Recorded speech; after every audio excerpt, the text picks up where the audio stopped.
for? Oh, don't get complicated now. Well, why not? What is the truth? It's not black or white. It's shaded, it's gray, it's often hidden.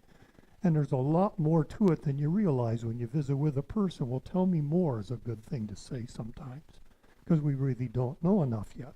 Tell me more, and then let it be for a while. This is a great place. So I want to put a stone in gratitude for All Souls and the freedom and the joy that we have as people to grow and to be who we are. Let's take one more stone and put it in there for all those concerns or ideas that you maybe have or are not sharing. And let's take a moment of reflection to say, this is what I would say and like to say and want to say in my heart, and respect that even now.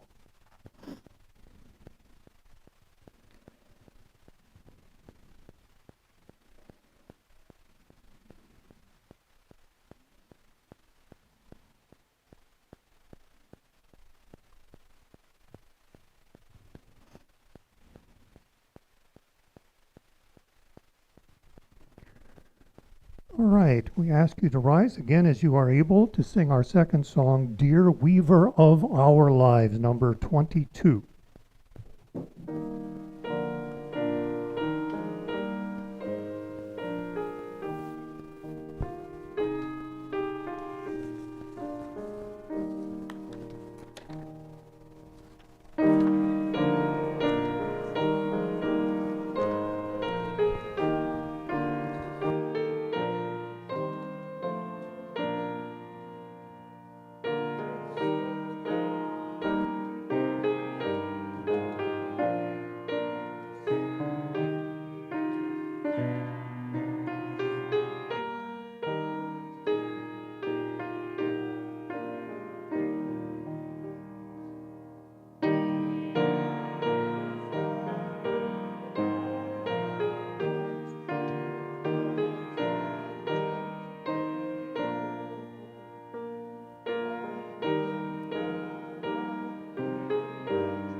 Please turn to number 550 in the back of your hymnal.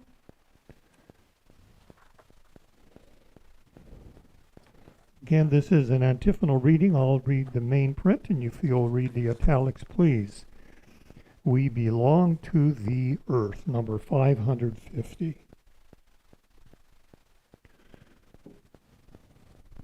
This we know, the earth does not belong to us.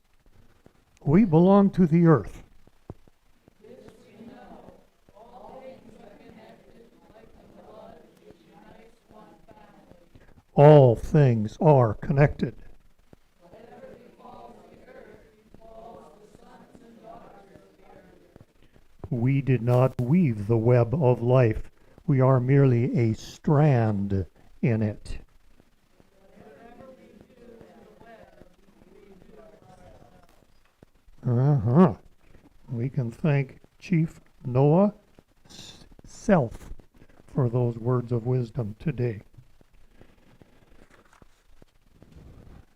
Allison Renville, a gift among us. Is it Hunk Papa? Hunk Papa. Hunk Papa. Get the emphasis on the right syllable. Hunk Papa. A Hunk Papa Lakota from the Lake Traverse Reservation in Sisseton to our north. As you may know, Lake Traverse is the watershed for the river, the Red River of the North. It goes all the way up to Hudson Bay. The Lakota people of the Standing Rock Reservation included 2 subdivisions of the Lakota's 7 bands. The Hunkpapa, that means, quote, campers at the horn in English, and Sihaspa, or Blackfeet. The Hunkpapas get their name from their hereditary right of pitching their teepees at the entrance of the horn or camp circle as defenders of the camp. Allison, in our midst today, has been camping all right. She's been camping at the feet of numerous causes: houseless or homeless people, sex trafficking, and domestic abuse survivors. In 2018, she ran for District 1 position of the State Senate. She recently ran for an at-large seat on the City of Sioux Falls City Council. Interestingly enough, no Native American has ever held a place at the Sioux Falls City Council.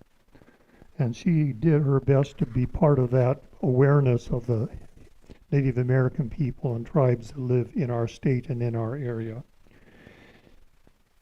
Analia Schaefer of ICT and Indigenous News out of Rapid City interviewed Allison and noted, quote, if elected, Renville plans to focus on homelessness, food insecurity, sex trafficking, and missing and murdered Indigenous people. Currently, 6 Native Americans are missing from Sioux Falls, 5 of whom are minors.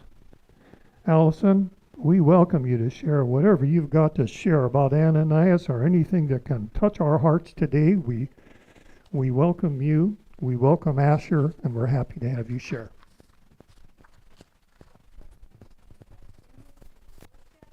Oh, it's got to be green, hon. There you go. Okay. Can you guys hear me? All right. I'm really excited to be here. I was trying really hard not to make myself too nervous. And thankfully, Alan's not here. I think he might have made me a little bit more nervous than I am. So I just, again, wanted to kind of thank the church here for having me. And good job on doing the research. Citing the internet is always good. I have been here in Sioux Falls now for a little over 3 years. It'll be 4 years in January. And when I moved here, I had the intention of getting involved in the community. I didn't know if that was going to be running for office again at a state level or a district level, or even getting involved further into the city. And the more that I dove, well, actually, let's go back a little bit. The more I avoided it, the more it started pulling me in. And so within the first maybe 6 or 7 months that I lived here, Jacob James was shot by the police. And so, I have been battling the misconception with the police and with other law enforcement and even the judgment from the public that I'm somehow trying to prove someone's innocence when we take on some of these cases. And the fact of the matter is that the police are not judge and jury. There's no reason why people should be getting killed in broad daylight on video or, in front of anyone else or, with an excuse. They aren't supposed to be who are taking lives in our city. And fortunately, throughout our time working with them, we've been able to see a huge increase in the amount of people that they don't kill. So I like to give them credit where it's due.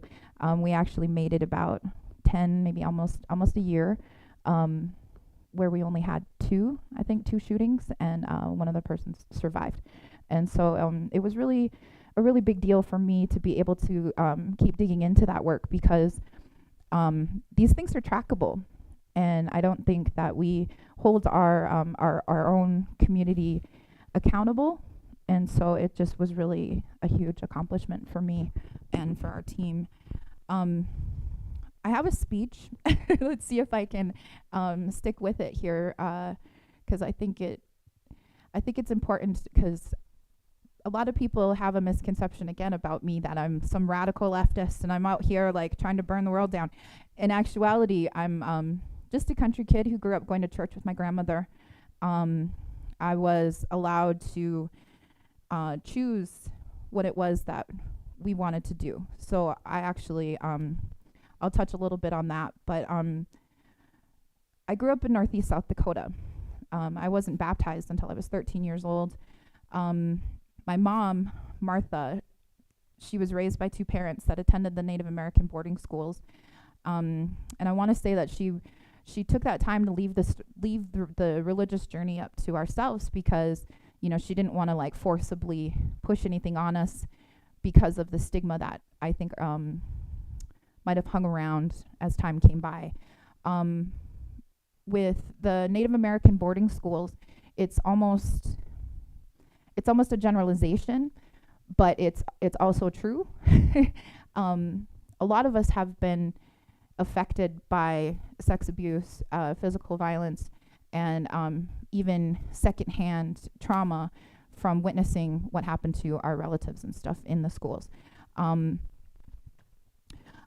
was raised with my grandmother and my twin brother. My grandmother was Naomi Renville. She was an RN. We looked at her as being a real humanitarian, as a tribal advocate for not just our reservation, but for her home reservation in Macy, Nebraska. Growing up in Sisseton, we were affiliated with the Assembly of God Church and Dakota Gospel, and we were kind of one of the cornerstone families when they built the new flag church. I grew up in Sisseton. I don't know if you guys remember these things, but we were segregated at one point. And so there was an Assembly of God church for the white folks, and there was an Assembly of God Dakota Gospel for the natives. And so it wasn't until maybe about 17, 18 years ago that they combined both churches. We got a new pastor who was a tribal member, and he worked really hard to combine the churches and bring everyone together. And it really started a whole new group of really nice people who, like many of you guys sitting here, the things that I hear coming out of this place too is really community oriented and very much focused on being a better human being to the next person. And so I think that was something that I really latched onto, and I spent a lot of time going to Bible study and going to church. You'd be surprised. I don't look like it, but I was going to church all the time. My grandmother's boarding school experience was always put in a positive light, and she was well educated and had excelled her way to being one of the excelled her way to being one of two of the first Native American women to attend the Philadelphia School of Nursing. She would always avoid details, but would tell us she knew not to get in trouble. And, the more that you learn from elders, even if they didn't experience the trauma themselves, the secondhand trauma was just as scary. And even, because the thing was always like, well, it didn't happen to me. Well, it didn't happen to them because they knew better. They, quote unquote, knew better because they saw what happened to their friends and their siblings and stuff. And so she never really talked about that. And she spent her childhood at Genoa Indian School. And it's in Nebraska. And eventually, about maybe 5 years ago, they started discovering different grave sites and stuff. And so at these boarding schools across the nation, there are cemeteries of unmarked graves, and it is it's really tragic, and it's so close that there's you probably all know somebody who knows someone that lost someone at the boarding schools, or for Sisseton's case, it was the Tekakwitha orphanage. I got sucked into the Tekakwitha stuff probably about 5 years ago during the pandemic when Deb Haaland, who was the Secretary of Interior at the time, she introduced legislation that ended up being like, I think Dusty Johnson had a little bit to do with it too, but there's a huge focus on repatriating the bodies of these kids and stuff back now too, and so we had a little bit of a little bit to do with that. But Kellaland reached out to me, and I ended up interviewing a bunch of elders, and so I put a Facebook post up, and I ended up getting maybe like a dozen elders, probably 65 to 80 years old, calling me up to tell me about what happened to them at the Tekakwitha orphanage. And my grandmother, she never bit her tongue when it came talking about Tekakwitha. And I don't know how much of that had to do with her not allowing us to, well, I mean, she took us to church, but like I said, I didn't get baptized until I chose it for myself. And so I'm not sure how much of everything really weighed in on her, but you know, it was very much apparent looking back as an adult that there was this huge influence on the negative impact that the church had on our family. My grandmother was a nurse for 40 years for the Indian Health Service in Sisseton, and worked her way from being a nurse at the bottom all the way up to being nursing director at the end of her career. And a little bit of her motivation ended up including the fact that our nursing director for decades was selling our babies out the back door of the church. And so there's stories that you can find where there were babies sold for like $10 or $15 and stuff like that. And so I became really good friends with an elder who was put on a bus, and he was like 4 years old. They put a sign around him, and then they sent him to Illinois. And they just put him on a train. He had soiled himself. He had cried himself to sleep. He had made himself sick. And then he was put into practical enslavement in this white family. And, you know, he experienced so much in his short few years at Tekakwitha as a child. He was able to store those memories and keep those with him as he grew up. And he ended up joining in the military and had a really decorated career. And thankfully, you know, he's a sober individual, and he has always spent his life advocating for the kids that were left behind. My grandfather passed away when I was 5 years old, and this was my first funeral experience in a church. At the time, I would have been about 5 years old, almost 6, and I just remember it being like this huge, huge place. It was Grace Lutheran in Sisseton. It's got this huge wall in the front with nothing but stained glass, and so when the sun hits it, it's just gorgeous. Eventually, I'd have my mom's funeral there as an adult, about 4 years ago now. So my biggest association with organized religion has always been in relation to that grief and these huge losses for me. I spent a lot of time also looking for some kind of explanation for everything that I'd gone through, but it was always like, it always ended up being in darker times that I ended up having to rely on my faith.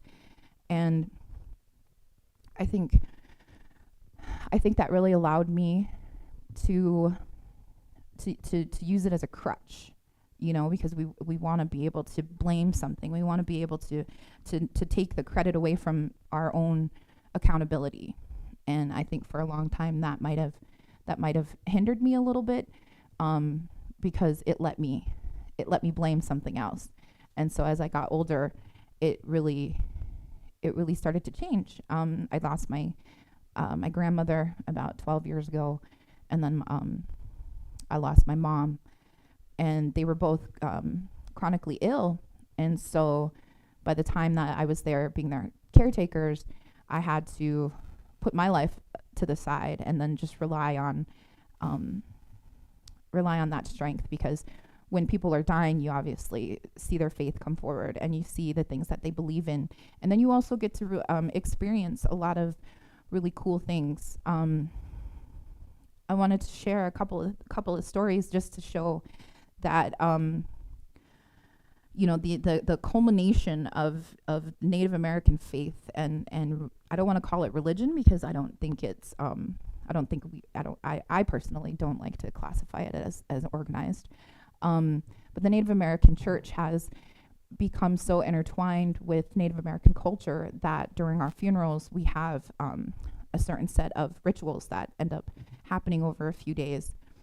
And with my grandmother's passing, the night before her funeral, her family from Macy came up, and they had their Native American church doings. They just call them doings. And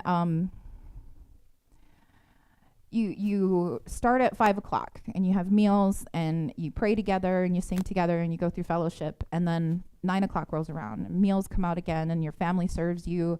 Everyone takes the same drink of water, same bite of meat, fruit, and corn. And then you pray together again, and there's just like these things. So you got to do it like 3 or 4 times throughout the night. And so by the time 3 o'clock rolls around, you're ready to let your relative go and let them travel to wherever you believe they're going. And so when this was happening, I had already spent the last year with my grandmother, and she was 95 years old. She was healthier than a horse. She had spent, like I said, 40 years nursing, so she was pretty buff. We used to give her grief for being able to pick people up and all that stuff. She was a little bit bigger, but she was only about 5'2", 5'3", and 150 pounds at max. And so it was really something to see her deteriorate firsthand, because we knew something had to have happened for her to leave us, because she was I don't want to say she was unwilling, but she really didn't want to leave us. So she wasn't just going to go to sleep. At that point she was having dreams and talking about her relatives coming after her. And so one day, on the first day of the playoffs, the Packers were going to be playing that day, and she fell. She fell, and she ended up breaking her femur, and then went into the hospital. And I think we got maybe 2 more days, maybe about 48 to 72 hours with her again. And it was probably the nicest I've ever seen her. There's that, there's a word for it, but when people are dying, they always get 1 more day.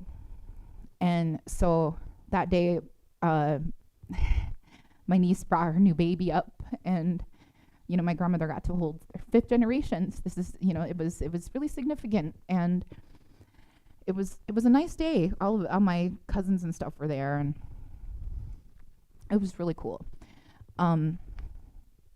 But she started to quickly deteriorate throughout the day. They ended up giving her dialysis, and by that night, it was kind of getting a little hazy again. But she, they picked her up on this scale, like the big scales that they pick up the elders with, and after dialysis, to see how much fluids and stuff they lost. And when they were putting her back down, she starts hitting me. She's just hitting me, Allison, Allison, Allison, Allison, Allison. Oh my God. She puts her hands up and stuff. She's like, it is so awesome. It is so awesome. Allison, oh my God, oh my God, oh my God. And her eyes just lit up. And you could see that she saw something. You could see that she was looking on to beyond wherever we were. And she said, "Where's your uncle?" At her funeral, the night before, something happened, and my family took it as some kind of omen that this was really happening. I have an uncle that died in Vietnam. He was an Army medic, and he stepped on a landmine, and it took his life. And when he left, he was only 21 years old, and he had a girlfriend. And we're obviously Native American, and his girlfriend was white. And so it was a little taboo back in the day, and they were together, and everybody knew that. But when they left, it wasn't guaranteed that he'd come home, and so their relationship kind of sizzled out and stuff. Well, fast forward 65 years later, this woman sent a plant, and her name was on there. And when 3 o'clock came around, they started telling us, okay, you're gonna have to say goodbye soon. Say everything that you need to get off your chest. And I had told my parents and my cousins and everybody, you know, feel this grief that you're feeling right now. I have been carrying this for the last year, knowing something was going to happen, and, you know, take this with you now and do what you can to work on yourselves and all this stuff. And of course, I was a little on my soapbox, so I really reamed my cousins for not spending enough time with our grandmother. But, you know, they started kind of getting everything together, and then you hear everybody kind of whispering and stuff, and it's like, in the Native American church culture, you're waiting for something to happen to signify that they've gone over to the other side. With my bare eyes, when this happened, we watched that plant shoot off the table. Nobody touched it. Nobody was near it, anything. There was just there was dirt all over the floor. And we're all sitting here crying, like just, you know, breaking down. And all of a sudden, just like that, we were laughing. Because my grandmother never liked hanging plants anyway. And then my uncles are like, that plant's from Addie. That plant's from Addie. Oh my God. Oh my God. And so it started clicking.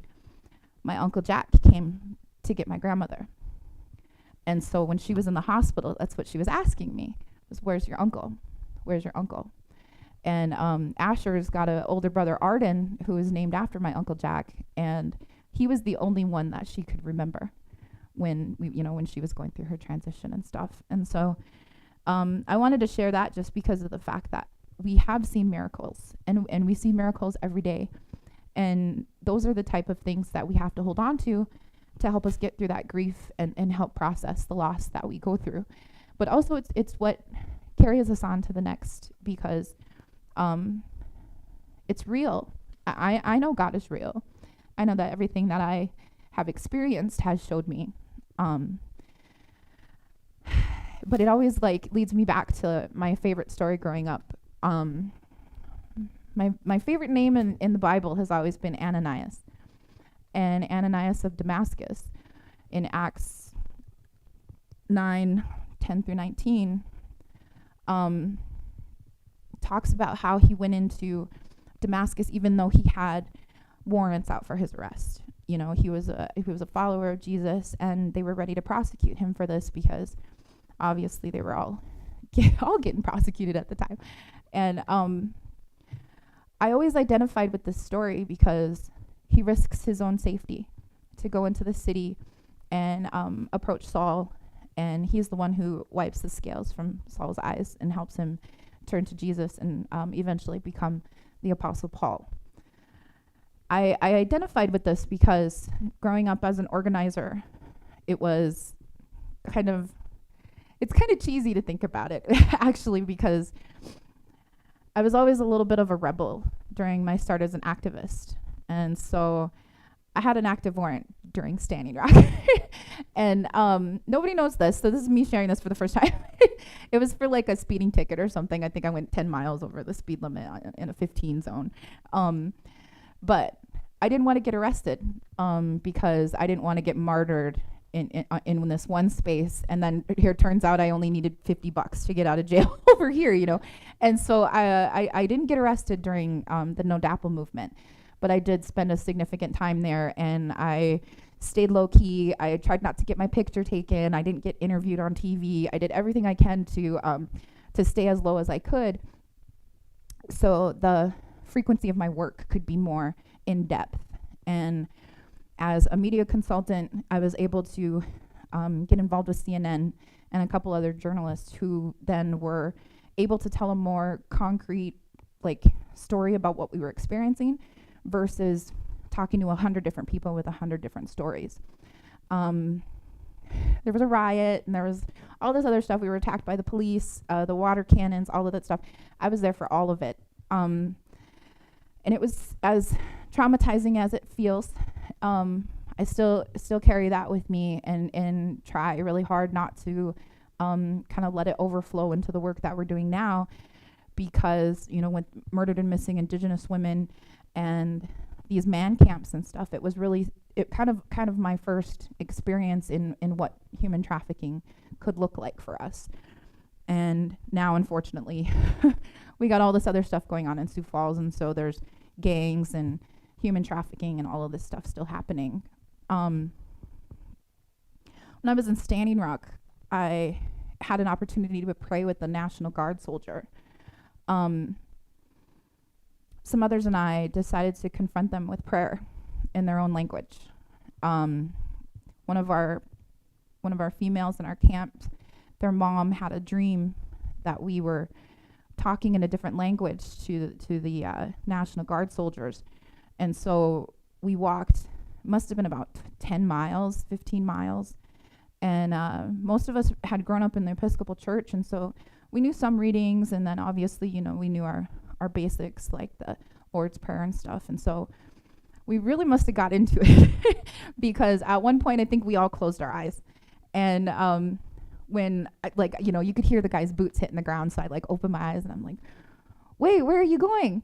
I was like, what are you? I said, I thought you were going to be our Paul. And he turned around, and it was on his name tag.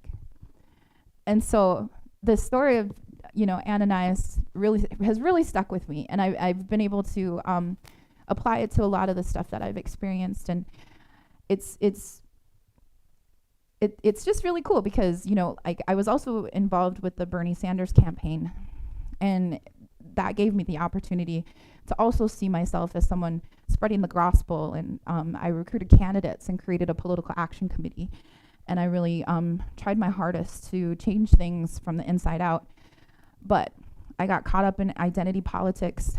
And like Bernie, I eventually started advocating for humanity away from party lines, digging into community and working on myself, much like I'm sure the disciples like Paul did when coming to Jesus.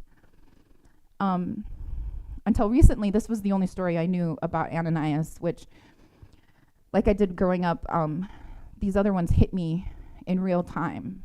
And so the more that I dug into it, getting prepared for today, I realized how much of these other stories could be kind of confused and with the message that I've always wanted to carry. I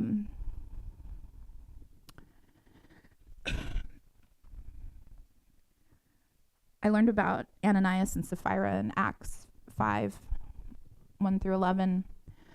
And it really hit me because in the nonprofit world, it's easy to fall into this trap of personal gain, especially when you're not actually doing all you can to give back. And in modern day, we have social media and networks of opportunities where back then in their times, they had property and livestock and other goods that they traded. And for you guys that don't know, this Ananias was struck down by God for lying. He had accumulated some money over property and was supposed to give his, is it a tithe, back to the church. And they ended up lying about how much money they had made. And then it, eventually was struck down by God for that lie. And then his partner, a few hours later, comes up and tells the same lie and is also struck down by God. And, this confusion between characters is something that I'm experiencing now as an advocate for the community because, you have folks who see what you're doing and they want to be able to do what you're doing without seeing the real work behind it. And so these could be your coworkers, these could be your neighbors, these could be even your siblings or your family members who don't value the work that you do, and think it's easy. But because, we're doing things for decades or 20 years, for myself personally, I've been organizing for over 20 years. And so the things that I do might look easy to the next person, but it's because I have this 20 years of experience behind me. And so I really saw myself in the confusion of these characters getting kind of conflicted in the stories. Because then there's a third story. And these days, we have to worry about being tested and being distracted from being able to focus on our own missions and our own delegated tasks that are somehow clashing with the ambition of our competitors. And so it's just really, it was really something to kind of look at this and figure out how I was going to talk about this because it's heavy. It's heavy and it's discouraging. And, again, I had to look to my faith to say, okay, there's nothing I can do about the next person's problems or how they handle things. All I can do and what's in my control is myself and control how I react to things. And so it's just been really, been really nice to look at that and see that as a lesson, because, you know, it again, it focuses on the importance of having integrity and following through with some of the promises that you make to not just your friends and your family, but to your community and to our nation as a whole, because we do need everybody, regardless of the little actions that you take in the morning or the little prayers you say throughout the day. It all, you know, culminates into this huge movement of faith that's going to end up being what gets us towards our end goals. The third story of Ananias is about the high priest who ended up passing judgment. And I was kind of trying to think of like how to apply this to myself, because again, I'm not aspiring to be each version of Ananias in the Bible, and in my colonized mindset, that's immediately how I wanted to go to it. It was like, oh well, am I like this person or am I like that person? And you know, do I want to strive to be someone who can pass judgment in my later life? But it's not really that. That's not the lesson in Ananias the high priest. Because what he ended up doing is, when Paul testified that he had lived in obedience to God, Ananias, in a fit of rage, ordered the guard to strike Paul in the mouth.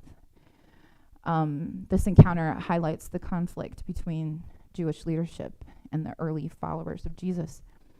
And so I'm thinking to myself that, like, in this story, I'm not actually Ananias at all, and I may never be, but you know, I think it's important again to take each one of these stories and apply them to my life, because right now we are experiencing a huge division in our community.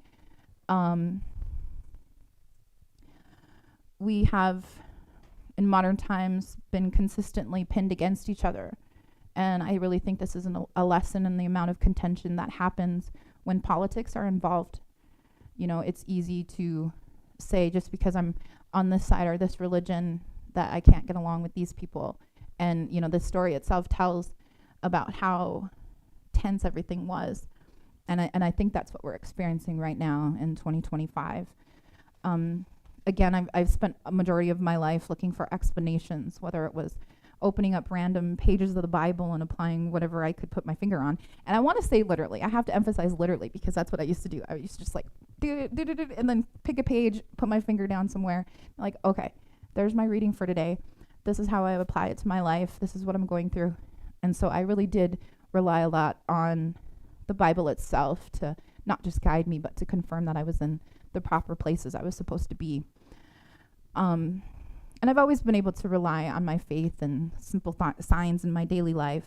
It didn't really matter if I was looking to God or praying to Takashla. It's been this consistent promise of support that I've always lived in gratitude for. And I really just think it's cool to be able to come in here and do something like this, because I don't get to put my faith out there. And it's not because I'm apprehensive, but because I struggle with privacy issues. You know, I really think someone's vote is their personal privacy issue. You know, your body autonomy, everything that we go through, everything that's at risk right now under this administration. Oh, I'm gonna get shook up. It's all your own, and it's not anyone's to take it away from you. You know, we deserve to be in control of our own lives, and religion and your beliefs and faith and things like that are in the same regard. And so is your vote. I really believe that in America we have the free will to do whatever it is that we feel like doing, but we also have consequence.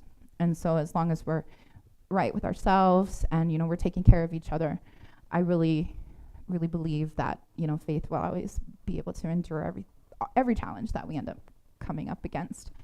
So yeah, that was that was majority of what I had written down. And we are going to do kind of like a question and answer portion at the end and stuff. So if there's anything that you guys want to talk about, then I'll be sticking around. And yeah, next up is perhaps the governor's race. We'll see, or city council again, one of the two. I've been asked to do either or, so we'll see how that goes. But yeah, other than that, just keep building the community.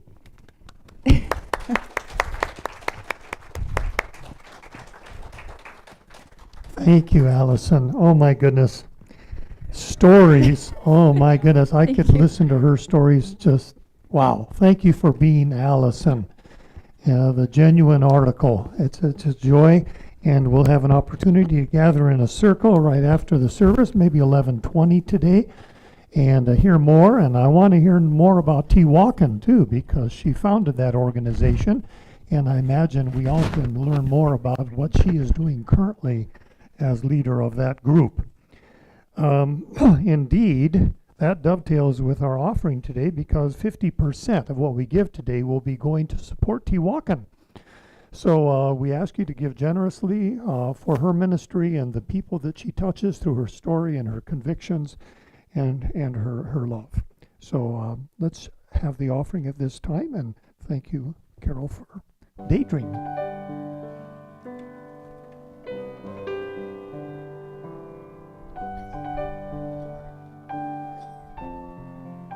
Let you guys get that going. Thank you.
In the interest of time, we'll go to our closing words, number 687.